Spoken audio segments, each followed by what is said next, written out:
Hey everyone, this is Ken, and today we're going to be doing a tutorial on a Minecart Station. Now what's great about this is it has tons of cool features, and the cool thing is you can literally make this any size you want with no problem. You can make this to the end of the map and it'll still work perfectly fine. So before we even get started, let me show you the rest of behind it and try to explain some of it as best I can. And the cool thing is it's really not that complicated and it's super resource friendly. And another cool thing it has is a built-in reset system, which is great. So the second the minecart leaves, it resets the entire system so that the next person could use it with no problem. So let's get down to it. Now, say you, for example, we have about 7 stations or 7 locations you could go to. And the cool thing right over here is actually the drop off and the exit point all in one location. So it doesn't really get too complicated. Now say you choose track number 5. The light will go on. And the cool thing is if you decide to choose or change to a different track, the light will turn off and it'll go straight to that one with no problem. Now all you have to do is hit the button on the side and a minecart will pop up. Second you get in, all you have to do is press that button to power the rails, and bam, you're gonna go to your exact location that you chose, which is great. That's exactly what we want. Now another cool feature it has is an auto ejector minecart system that the second you return, you automatically eject off the minecart, and the minecart is stored back in that dispenser. So we're going to choose number 3 in this case. Let me show you this again. We're going to hit the button and we're going to go straight to track 3, which is awesome. That's exactly what we want. And we don't want no issues. Now the great thing about this, let me show you how this whole reset system works. Okay, we're going to choose track 3 one more time, but I'm just going to send the minecart. Now the second the minecart goes, that light's going to turn off, so that when the next person comes, they can choose whatever track they want. For example, in this case, we're going to choose track number 4. And they could go to the destination without the system getting interfered or messing up at any point. Now another cool thing, so you have 2 minecarts going to the same location pretty much about the same time. We just sent 2 minecarts and there was no issue. Because what happens is the minecart brakes automatically, so it prevents any back traffic from happening, because sometimes you might hit a minecart and go reverse. We don't want that. Now say for example someone chooses one of the tracks and decides not to go. Now number 1 will always be the main reset button, but the cool thing is the main line. So even if you choose number 1, you will always go straight. See? Straight to number 1, even if you don't choose any of them. But the great thing is it acts as 2 functions, a manual reset system, and it automatically makes it to track 1. So that's also a nice cool feature to add to it. So this is the basic materials we're going to use for this build. We will be needing a block of your choice, some half slabs, sand, cactus, dispenser, a few droppers, redstone lamps, hoppers, redstone dust, redstone torch, a repeater, a comparator, a lever, buttons, regular rails, power rails, a few rail detectors, and of course we will be needing a few minecarts. So guys, before we even start this project, make sure you have this layout, okay? So feel free to pause at this point and make sure you have these dimensions. Fantastic. Now once you've done that, we're pretty much going to place a block right here and a torch in front of it. Then we're going to place a block right next to it and a block there, and do the same thing about 6 times. So you should have a total of 6 torches in front of the blocks with a block in between, which I believe is a total of about 12 blocks long. Perfect. Now you're going to go about 1 block from it See?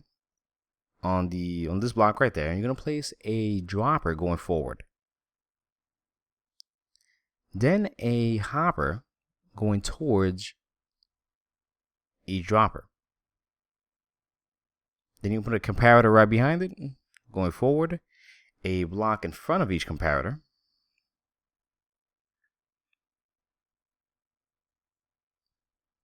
And a torch on top.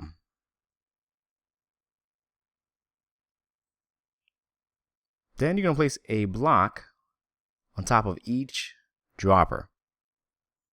Just make sure you have that one block space in between, okay? Perfect. Then in front of that, make sure you put a half slab, just like so. And extend that forward about one more time. Then you're going to put repeaters going forward towards that block, but make sure they're all on 2 ticks. Then you're going to place some redstone dust right behind it. And right on top of those blocks, make sure you put a straight line of redstone dust as well. Perfect. Now at this point, I want you to take the block of your choice and place some blocks right on top of it. And right in front of it, place a button. See? They all should be parallel to that redstone dust right behind it. See? Now, this is very important, guys. Make sure those droppers have at least 1 block of dirt. Otherwise, the mechanism won't work. Perfect. Yeah, this is actually coming out pretty good. Now, the great thing is you can really make this any size you want. You can make this bigger. Just make sure that each line represents each track.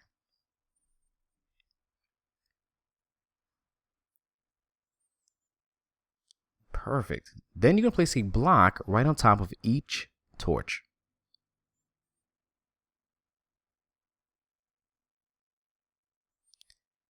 Then you're going to put a block of your choice right on top. You're going to make a gap, just like so. Just add another row. Then you're going to add the redstone dust parallel to the buttons. Then you're going to extend 4 half slabs going forward underneath that block. You're going to put a block right in front of that lamp and make sure to delete the half slab underneath. The best way I found out of doing this was to just place the half slabs 4 across, just like so. And once you've done that, delete the half slab in the front and just replace it with a block in front of it. See? Perfect. Then you'll place some redstone dust right on top and on top of that block as well.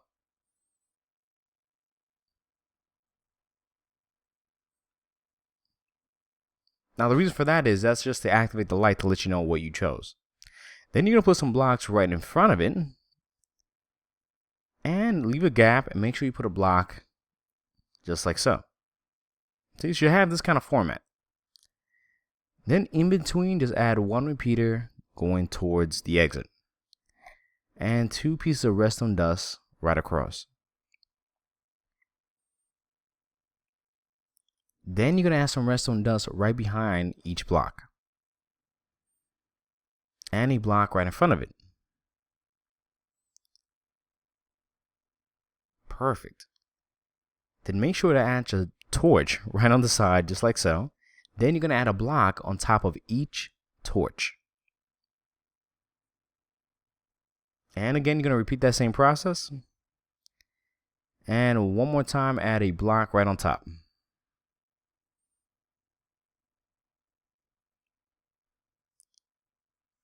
Perfect, guys. All right, so we really got the control mechanism pretty much set up. Now at this point, you could pretty much add the framework around it. Now this is going to be the reset button we're going to create. So place a block there, a button in front of it, a torch behind it. Let's add a block right on top to extend that, and put a block behind the on top of the torch, and a torch on top of that. Hope that didn't get too confusing. Then right underneath, you're going to add 2 more blocks with some redstone dust on top of it, and add a redstone lamp in front of that torch. Okay. That's going to be track number 1, and it's also going to be the reset system or the manual reset. So the cool thing, it actually has 2 features, so it's pretty awesome. So let's test out the control panel. Gonna hit that button and the light should go on. And the second you hit another button, it should turn off and turn that on. So at this point, just make sure that all the buttons are working perfectly fine before we continue. Because there have been times where I kind of forgot a piece of dirt in the droppers or something was a little off. Awesome. Now, you're going to place some half slabs right in front of those blocks. Going to place one more forward and two on the side. Matter of fact, nope, got to delete that. Add 1, 2, 3, and then you bring it out. So what you want is to have all the half slabs with a gap in between. Perfect. And pretty much you're just kind of extending that backwards. That's going to be the rails going out.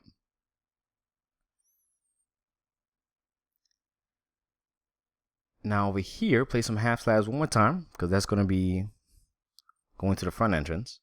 Place one more 2 there in that point. Then you're going to extend it straight across all the way to the front. Now place 2 half slabs right there. And place a half slab there and a block. And you pretty much got to bring that up just about 1 up, you know.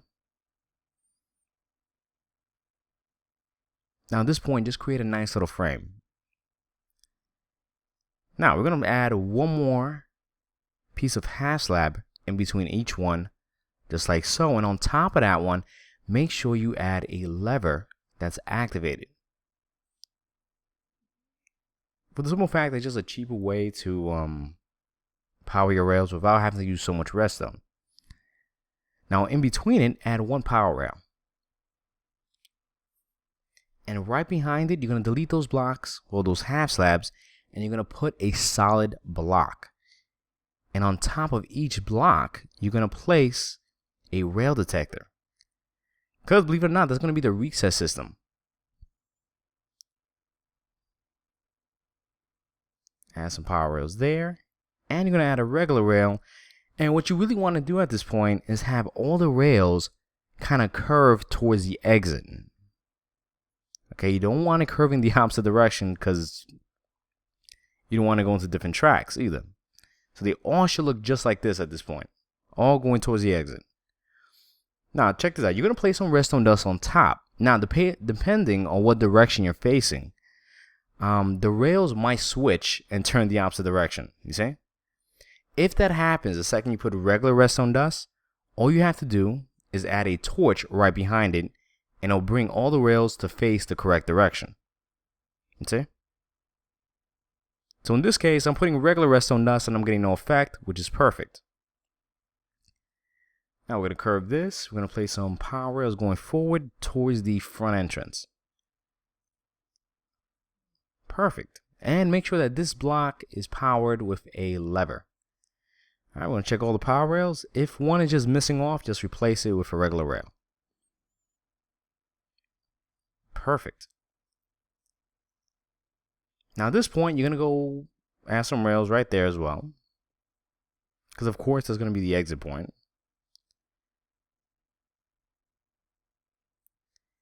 And right underneath it, underneath that block with the rail detector, you're going to place one straight row of blocks right across until you get to this point, see? Until you're parallel to the last one. And underneath it, you're going to place some redstone dust. Perfect. Now what we want is to have this connect all the way to the front over here, because you have to reset that. So you're going to place a repeater going forward, some redstone dust, but when you get to this point, you don't want that torch to affect it. So place a block there, a repeater in front of it, then 2 blocks behind it with some redstone dust on top of it.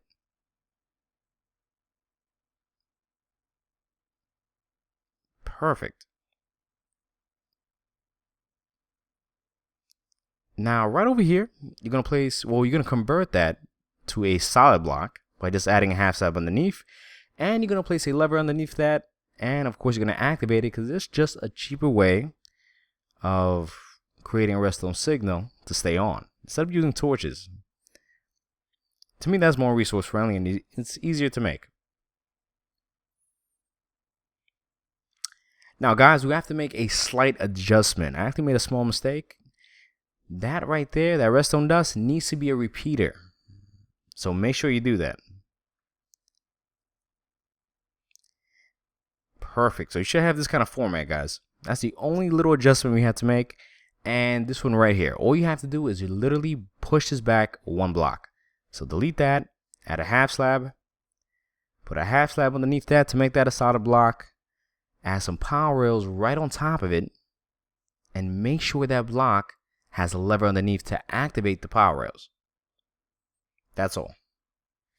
Now at this point, we're going to make the exit and entry point. So we're going to delete 4 blocks going in total.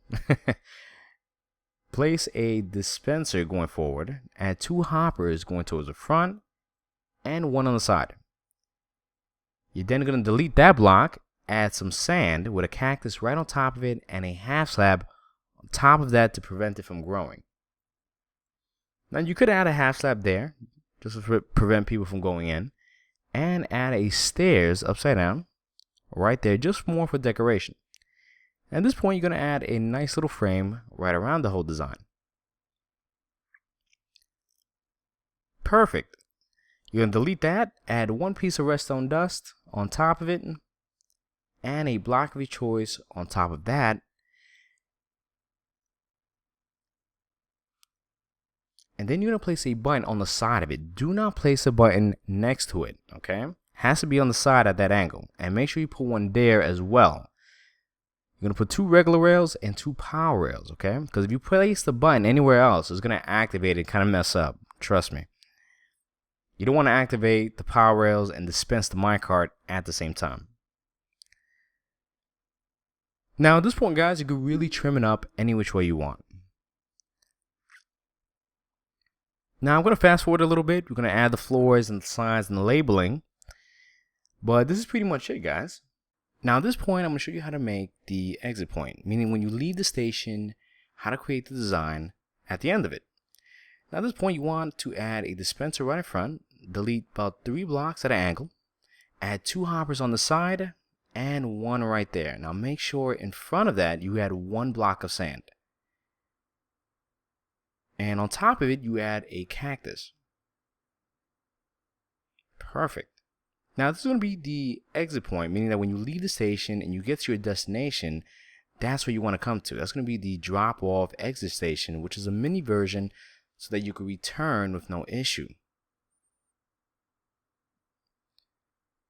Which is great. I mean, you want something to have some kind of similarity to where you have that same exact ejector system going on. Because once again, it prevents any back traffic and it creates everything in a nice flow. Now make sure you delete that block on the side, add some redstone dust, and a block of your choice. Then you're going to create the frame. You're going to add 2 blocks on the side. You're going to add that 1 more time upwards. And like I said, guys, you could really design this any which way you want.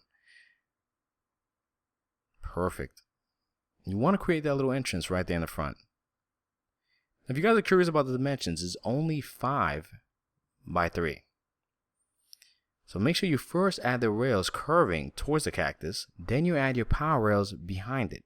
Now this is very important, guys. Make sure you add a button. You get some minecarts. Like I said, make sure you add a button on the side of it, okay? Side the minecarts inside so I can show you how this works. Now the reason we want to add a button on the side of it to dispense the minecarts and a button on top of there is so that when you activate it, it doesn't power the rails and dispense the minecart all at the same time. Otherwise, it's going to shoot it right out and you never have enough time to get it. So if you want, you can also add some upside down stairs right there just to make it look nice, and a half slab in front. Perfect. So that's pretty much going to be the station that when you exit, it's going to be at the end point. I mean, it's very small, it's very compact, and very simple to make. It's really not that complicated.